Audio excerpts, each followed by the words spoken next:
This week on Talking Politics USA, has America's reputation been permanently damaged? This risks the complete credibility of America going forward. The danger is that Donald Trump's legacy is going to be make China great again. The reverberations from the attack on Governor Shapiro's home. Would you seek to run for local office when the polarized atmosphere is so toxic? And why eggs matter more than ever this Easter. That really does make people look at those egg prices and attribute them straight to Trump. Hello and welcome to this week's edition of Talking Politics USA. I'm delighted to be back after a couple of weeks off, but now Dan has gone on holiday. The silver lining, though, is that we have the pleasure of our correspondent Robert Moore joining us. Robert, we've established that you have bronchitis or have had bronchitis and are recovering. Just before we recorded this, you didn't sound too good. I'm sorry about that. I've bounced back, but I was traveling out west for a documentary, picked up a sort of some variant of bronchitis, but bounced back. It's spring here in Washington. Rory McIlroy's won the Masters. So I'd say, Tom, we're in good shape now. And also with us today, and also back from holiday, is former White House Director of Events, Laura Schwartz. Laura, you look, for anyone listening to this, not watching it, you should know that Laura looks unbelievably well, I think it's fair to say. Well, if I could suggest anything for Robert, going to Aruba for a week really does wonders for a person. And maybe that would help with the bronchitis. It was a great week away for myself as well. Now, it's the morning after the Masters and Rory McIlroy's incredible victory in Augusta, and a round of golf is, of course, President Trump's favourite way to spend the weekend, and it's apparently one reason why he's in good health. I'm referring, of course, to the fact that his medical records have just been released, his annual health check, and it showed that he's in excellent health, according to the White House, partly as a result of his golf. What did you both make of that? There was some interesting speculation about his height and weight and questions about whether they were really true. The medical report referenced that he was in excellent health because he kept on winning at golf. It sometimes felt like he'd written it, not the doctor. Is that fair or unfair? Well, he certainly has written it before. We've seen in other medical reports from the White House that he's in astonishingly good health, and other big flourishes from Trump. So that is not new. Although I will say, Tom, this report was a lot more comprehensive than we had seen before. All the presidents once a year go to Walter Reed Medical Center. They have the physical. A whole lot of doctors are involved. There's cognitive testing as well as a variety of physical tests and scans and blood work. And so I think everyone's pretty happy to see some good results. You want your leader in great shape. But of course, that flourish about winning golf tournaments was not lost on anyone. Robert, you spent an awful lot of time playing golf. I mean, do Americans show any sign of resenting the amount of time he spent on the golf course and the amount of money they're having to spend to get him there? Well, I'm always waiting for this sort of Kim Jong-un moment when it's revealed that he has suddenly, scored 18 consecutive hole-in-ones. But I don't think there is a huge sort of public resentment about that. Bill Clinton played golf. Ronald Reagan wasn't always the most hardworking man in terms of his hours spent in the Oval Office. So I don't think there is resentment about that. I think what people are worried about is, the economy. But I think I was amused to notice that in this health report, his physician noted that he'd scored 30 out of 30 on the Montreal Cognitive Assessment Test. And I looked it up, and one of the tests was drawing a clock, and another was somehow repeating a sentence back to the interviewing doctor. Well, I think many Americans might prefer that test to include some sort of macroeconomics, perhaps, and understanding economics and tariff policy. But still, 30 out of 30, I think, will be reassuring to the MAGA loyalists. Well, you mentioned Kim Jong-un, and I just want to play these clips of his cabinet meeting and what his cabinet colleagues had to say to him during this time of immense tumult for the American economy and the world economy. Under your leadership, we are going to revitalize and make shipbuilding and maritime great again. At the Trump EPA, we're going to make you proud. The honor and respect we have for each other is a reflection of you and your leadership. Thanks to your leadership. You were overwhelmingly elected by the biggest majority. Well, Mr. President, thank you for your leadership at the border. Thanks to your fantastic leadership. So the American worker is grateful. Main Street is grateful for you. I mean, I think all I've got to say to that is, good God, I've sat through many, many, many political events, have both of you. I don't think I've ever heard anything quite like that in a Western democracy. Can I just ask both of you what you make of it at this point? Laura, maybe you first, then Robert. I mean, is it an indication that that's how things are in private when the cameras are not there? Or is this just some performative thing they have to do before the cameras are pushed out? I mean, it did, all joking aside, it struck me as completely extraordinary.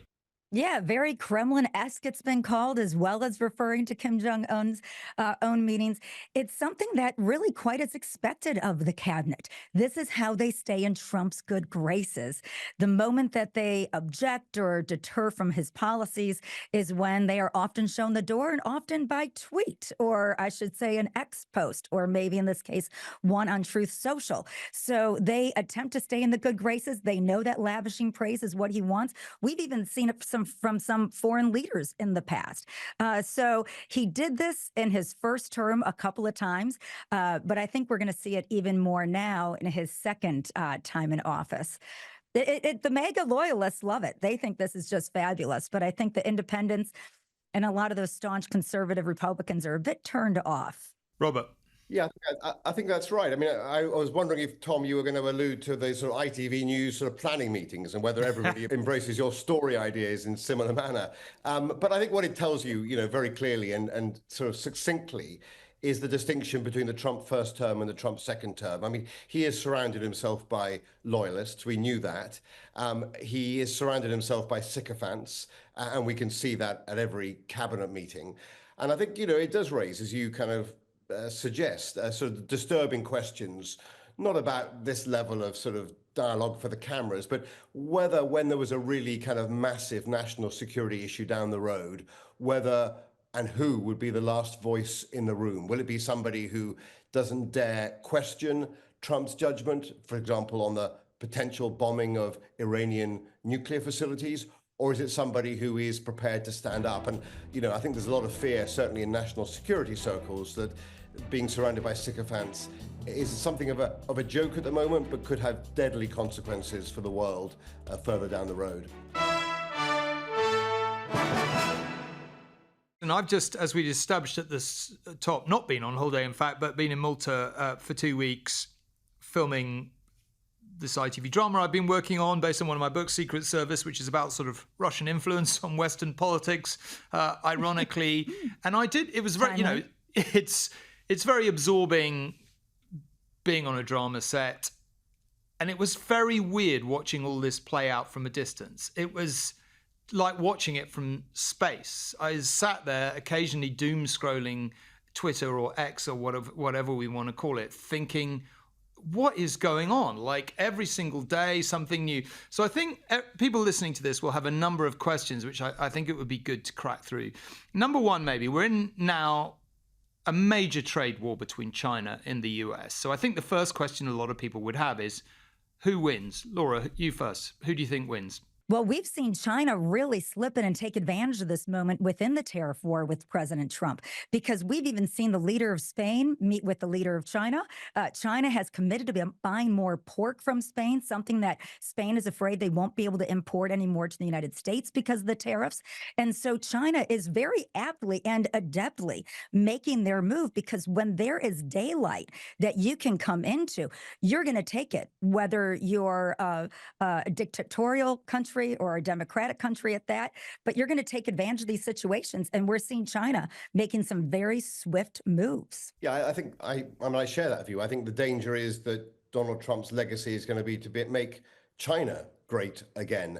I mean, and we're about to find out its extreme leverage. Today, New York Times is reporting that China is about to suspend critical minerals and rare earth metals exports to the United States as part of its retaliation for those tariffs announced from the White House on April the 2nd. I mean, that has the potential to cripple America's car manufacturing, its aerospace industry, some of its defense sectors. So I think we're about to find out the scale and the extent of Chinese power in the world economy. And by taking on China, obviously the sort of MAGA playbook is it reinvigorates and regenerates American manufacturing. It is a huge gamble, and I'm not sure there are many economists out there who believe that, you know, the Midwest will be producing sort of garment factories and all of the extraordinary sort of manufacturing output of Southeast Asia. So I think it's an experiment that could end up benefiting China, not America. Laura, where do you think we are this week? Where do you think we are? Is America truthfully in the process of losing its position that it has had since the Second World War as the dominant economy in the free world, or is that exaggerated? No, I think the risk has never been greater. In fact, last week when I was coming back from Aruba, I watched the movie Wicked for the first time. And the end of this Wicked movie, of course, it's Defying Gravity is the big song, right? It's the end of the first act of the Broadway play. It's the end of the big movie. And Trump until now really has been defying gravity. Republicans speaking to the White House saying their constituents are incredibly afraid of this economic downturn. You're hearing from Wall Street. You're hearing from the leader of the biggest bank in the United States saying that crisis is looming. These are not existential threats. This is what we're seeing happening on the global stage. Now, some people say last week maybe Trump blinked. Maybe he was brought down to earth.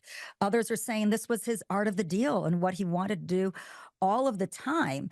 But what we do know is that right now, more Americans are starting to say he is now responsible for the U.S. economy. And that is a big shift because when you come into office after a different president, you can really kind of put the blame on them for a while. Now that Donald Trump's been in a few months and making such a big economic splash, for better and for worse is what most people see it as. We're looking right now on the new polling, 54% say that Trump's responsible for the economy.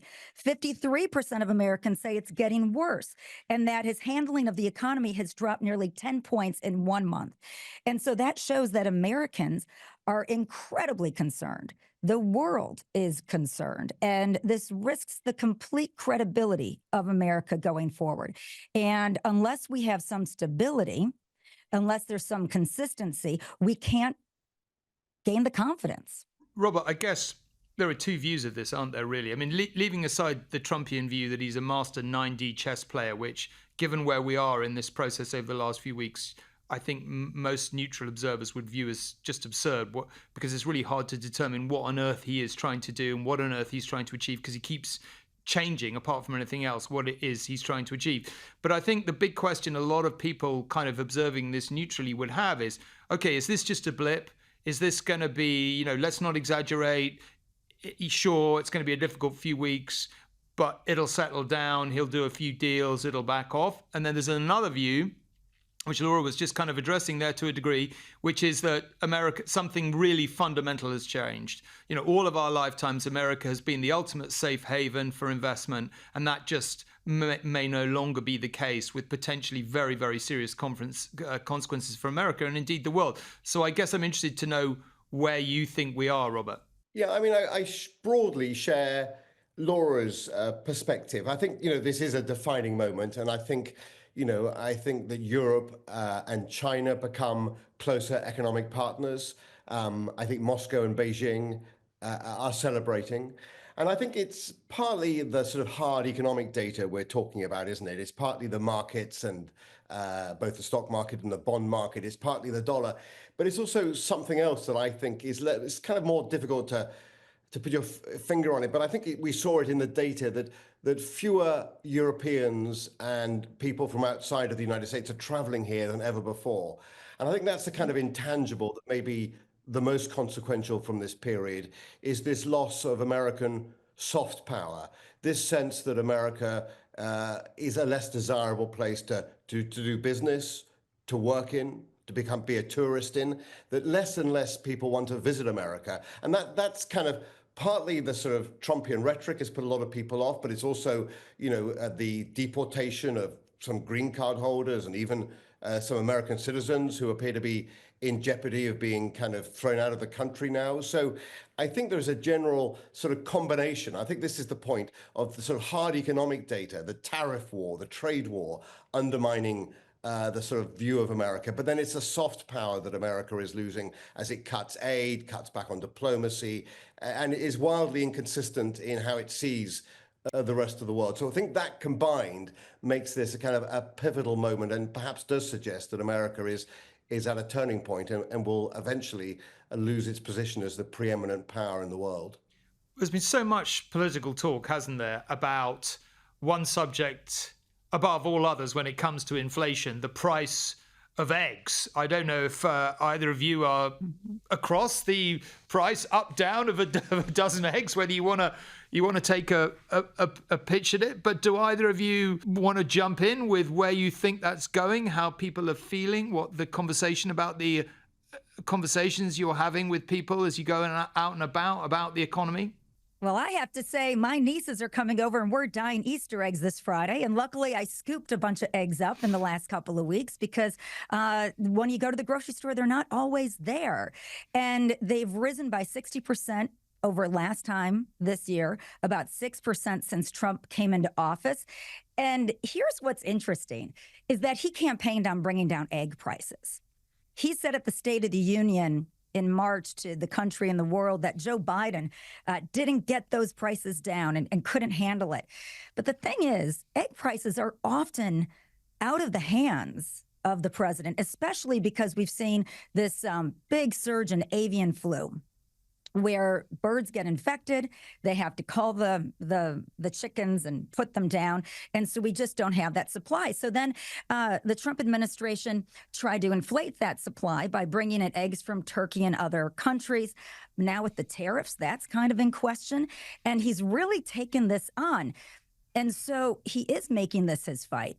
And he's talking about bringing the wholesale price of eggs down, but that's not showing in retail politics or retail sales. So I think it's really important that he speaks about it as it pertains to how much money you have in your pocket at the end of the week, that eggs are higher, but this is how we're going to get through it. And he's just not addressing that overall. So that really does make people look at those egg prices and attribute them straight to Trump. And I think it is making an impact. Yeah, I mean, look, we're not big egg consumers in the Moore household, it has to be said. But I mean, $6.23 for a dozen eggs seems to be the sort of average price in America right now. And I'm not sure how that compares to the UK, Tom. But I mean, that £4.80, that would equate to. So yeah, it's something that Trump used really as a political messaging point. He always wanted to show Americans that he actually cared, you know, about their kind of daily lives, not about the sort of, you know, the future of democracy or whatever Biden was talking about in the 2024 campaign. So for him, it was always like a marketing and a messaging tool.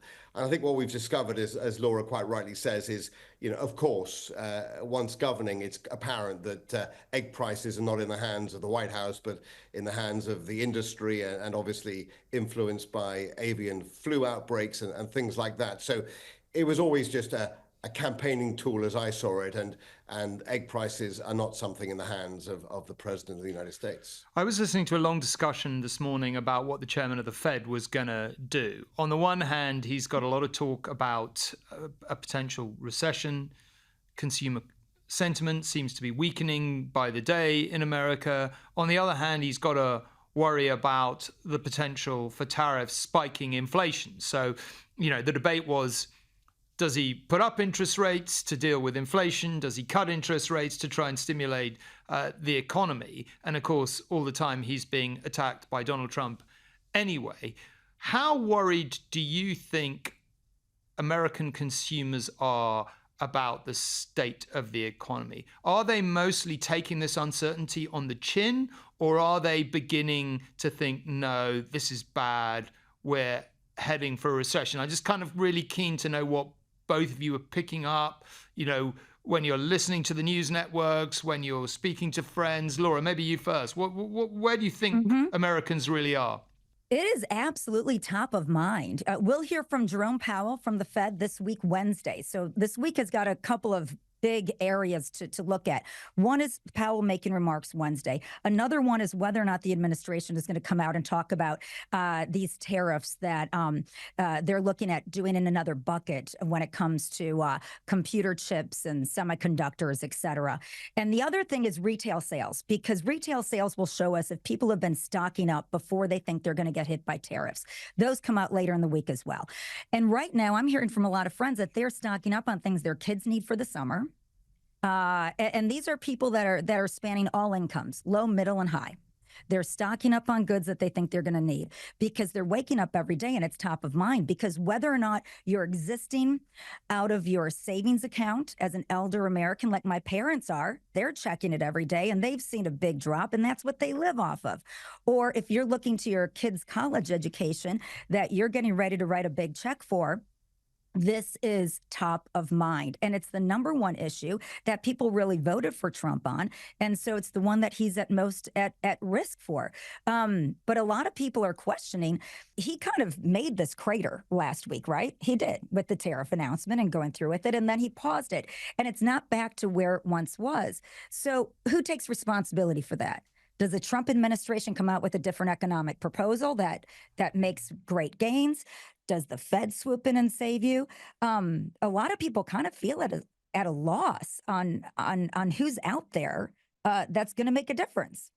Robert, you've lived through good times in the American economy and bad. Where are we right now? We just had a news team down in Kentucky yesterday talking to farmers and to sort of residents there. And they came back and said, look, actually, people are still prepared to give Trump the benefit of the doubt. You know, we expected to encounter people deeply resentful of tariffs because it would affect the agricultural exports of Kentucky. But actually, people were still making that old reference. Look, Trump is a businessman. He knows what he's doing. He's made a lot of money in his own life. He's lost some, of course, too, but they didn't sort of focus on that. And so I think there is still, I mean, remarkably perhaps, but there is still kind of residual belief that Trump's instincts on this may yet be right. So I wouldn't say that the politics of this are going to catch up immediately on Donald Trump. You know, we haven't even reached the 100-day mark of his second term. I think the point is these are decisive days, but the kind of political reaction to it in the heartland, in sort of southern states like Kentucky, that still hasn't yet kind of fermented towards resentment of the White House. They still want to believe in Trump. Many of them still do believe in him. And so I think that's the sort of interplay we're at. You know, does the politics of this moment catch up with the sort of economic danger that Wall Street sees? I just want to crunch through a couple of other issues which have cropped up in the last week, which I think are worthy of talking about, partly because they touch or they tap into much broader issues which we have debated before and no doubt we'll debate again. One of them is about the courts. And we've talked before about the people who were alleged to be Venezuelan gang members who were deported to El Salvador. One of them, this case went to the Supreme Court, and the Supreme Court ruled 9-0, which I think struck a lot of people as surprising. You know, the three very conservative judges appointed by Trump himself ruling against the White House on it and saying that the White House must facilitate the return of this man, though it's not quite clear what facilitate means. I wondered what you both, again, Laura, maybe you first, what you both made of that. How significant do you feel it is? And where are we really in terms of the extent to which the White House is willing to defy the courts or not? Well, it's an interesting conundrum because the White House said early on, we'll abide by what the courts say as it came to repealing, you know, certain firings by the Department of Government Efficiency and others. And here, another one of the big things Donald Trump was elected on was let's get out the illegal immigrants, to which the majority of America agrees, Democrats and Republicans alike. And we had this discussion a few weeks ago, Robert, you were on, and about due process and taking these suspected gang members out of the country, middle of the night, defying the court order to turn around planes, landing in El Salvador in this top security prison. And then America was like, okay, but, you know, we're still behind him because this is what we want. We want the illegals out. Well, now we're finding that because due process was not followed, There's actually innocent people that were deported. The government even said that it was their clerical error that this man from Maryland who came from El Salvador, who went up before a judge when he came to this country, it was found that he was under duress in El Salvador to join a gang. His mother was under pressure. His family was under horrible circumstances. And they said, you cannot be deported. Well, he was taken out with the others under suspicions that he should go to this high security prison in El Salvador. They found out that that was an error. And then they said they're not going to bring him back. And that hiccup, because, and I hate saying hiccup because it's a lot more than that, but that problem with the deportation, instead of the government saying, all right, we're going to step back. We're going to review this. We're going to admit our mistake. We're going to change the position. We're going to move forward in a more comprehensive way, of which America would say, okay, good. They're learning from it. This isn't going to happen again. They're fighting it. And I think that's what is going to start trending folks in America saying, hey, wait a second. Can we really trust you to do this?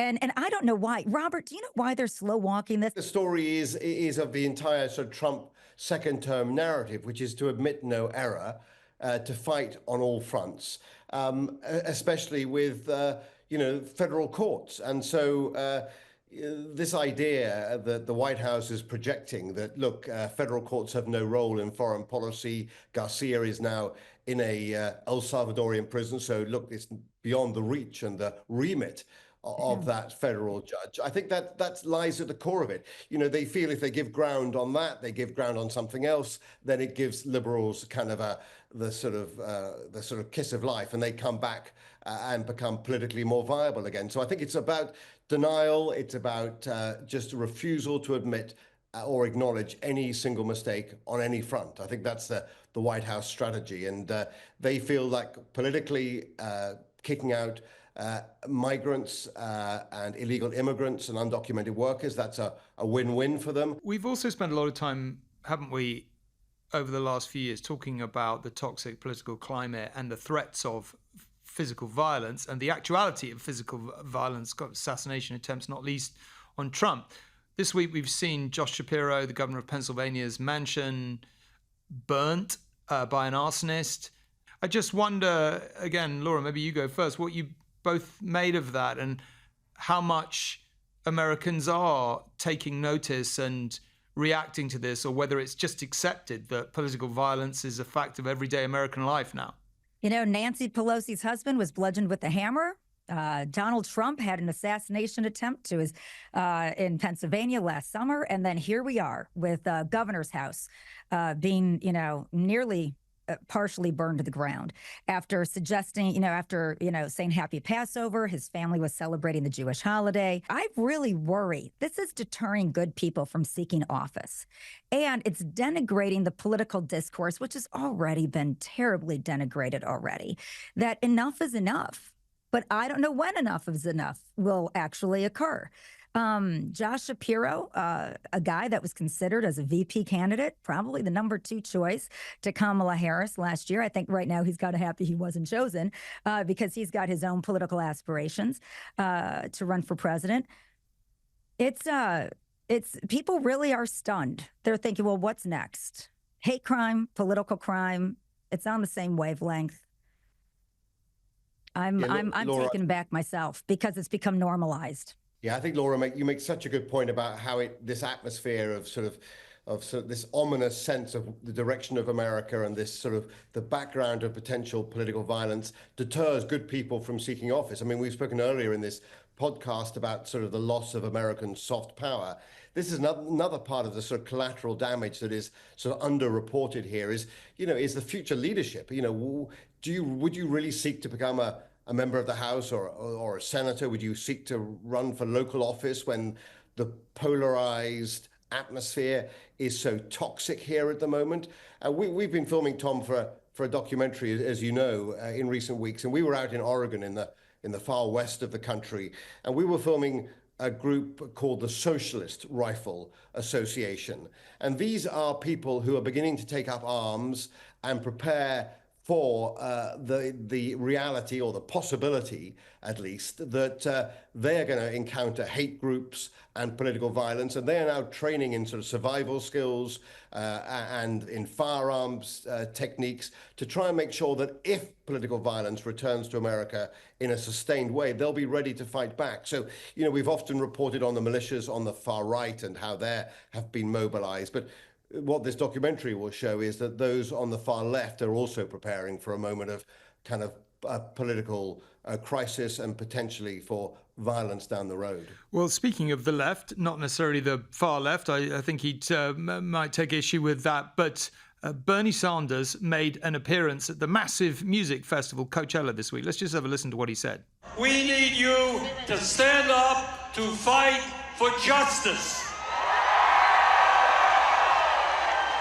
To fight for economic justice, social justice, and racial justice.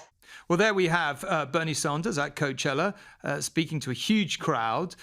We could, all three of us get quite distracted by the long history of politicians appearing at music festivals. You think of Jeremy Corbyn at Glastonbury, not always doing themselves many favours. But it is notable, isn't it, that Bernie Sanders and AOC are really speaking to some quite big crowds now. And I wondered what you made of it, really. Is it the beginnings of a movement, or is that vastly exaggerated? Laura, you first. What do you make of it? I think it's spot on, and it is smart, because if the Democrats have learned anything from 2024, it should be to go to meet people where they are. Donald Trump and his team did that brilliantly. In fact, this last weekend, they were at a UFC fight in Miami, a bunch of his cabinet members, Elon Musk and him, showing great strength and resistance at this big fight arena. But they're also on podcasts with these same demographics throughout the year. And I think that they really built up that following, not just by popping into one UFC fight here or there, but they really went to that demographic, those low propensity voters, as we call them when it comes to strategy, to show them that we're not with you just once, but we're with you throughout. That's really what Bernie Sanders and AOC are doing. Now, some people don't really like this whole liberation from oligarchy tour kind of naming, but the messaging has been pretty spot on. And they're going to meet people where they are. They're going out of their home states. They're going around the country. And Coachella, not often do Bernie Sanders and Lady Gaga have something in common, but they certainly did last week. And it's a wonderful opportunity to take the message about women's reproductive freedoms, climate change, election rights, right to the people that the Democrats have started to lose. So they need to get them back. So the Democrats should be out there, whether it's a concert, but they need to follow that up, not just with rallies, but podcasts, interviews, and we're talking TikTok and all different other platforms, just to really get that message out there consistently. They need to do that. So anytime that happens, I'm pretty happy to see it. Robert, final word today to you. Yeah, I think Laura, as always, in her analysis is spot on. We're in a way seeing that the attempt by some in the Democratic Party, or in Bernie Sanders' case, an independent senator, trying to sort of recover from the despair of their election defeat. And we've seen other sort of Democratic figures who may feature in 2028 do similar things. Gavin Newsom launching a podcast, trying to reach out across the aisle and listen to more conservative voices as well. So I think this is the beginning of the sort of 2028 campaign, the attempt to revive the sort of Democratic Party brand. But, if you had to take the big picture, Tom, you'd have to say that, it's extraordinary how exhausted people are here still, how little there is in terms of activism and demonstrations and protests. Yes, it could Coachella and other places we're seeing kind of some Democratic politicians make a move, but the overwhelming view of sort of liberal America, as I see it, as I encounter it, both here in Washington and on the road, is still one of absolute exhaustion in the aftermath of the election and bafflement about how to try and take on Trump and his extraordinary agenda. That seems like a good place to end. Thank you both very much indeed for being with us today. It's Easter Monday next week, so instead of our usual show, we'll be posting a special Q&A episode answering all of your questions, so please do keep them coming to talkingpolitics@itv.com, and don't forget to subscribe to Talking Politics wherever you get your podcasts. I'll be back with our UK show on Wednesday, but for now, from all of us here on Talking Politics USA, goodbye.